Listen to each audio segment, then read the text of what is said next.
nous avons affaire à des personnes qui, lorsqu'elles appellent au dialogue, n'y croient pas un mot.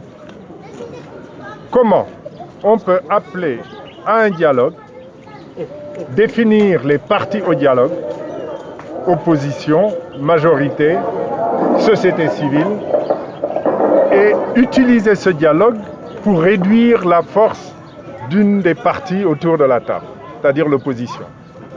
En négociant avec un membre de l'opposition, plusieurs membres de l'opposition, pour qu'ils rejoignent la majorité.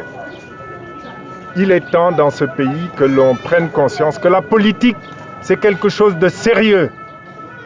La politique, c'est elle qui détermine la manière dont ce pays doit être gouverné. Elle doit reposer sur des bases solides.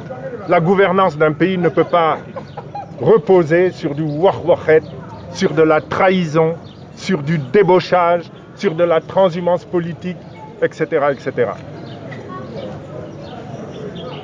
À défaut, malheureusement, on risque d'aller vers des lendemains qui déchantent et je crois qu'on le regrettera tous.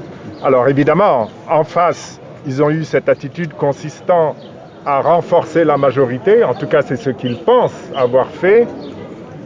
Moi je crois tout simplement que le président Macky Sall est en train de chercher par tous les moyens à élargir la responsabilité de son échec économique. Il n'y a plus de croissance dans ce pays, s'il n'y en a jamais eu. De son échec social, vous êtes attentif à tous ces mouvements de grève, à toutes ces protestations qui ont eu lieu chez les fonctionnaires comme chez les pêcheurs et ailleurs, à son échec environnemental, ça on ne vous en dira pas grand-chose, c'est le ministre de l'Environnement lui-même qui pille les ressources naturelles de notre pays, et il a besoin de ne pas être seul, et il élargit sa base. Alors en face, évidemment, l'opposition est condamnée à se réorganiser, à se mobiliser pour faire face à la nouvelle situation. Entre nous, nous attendions que cette recomposition ait lieu. C'est une habitude en Afrique, c'est une habitude au Sénégal.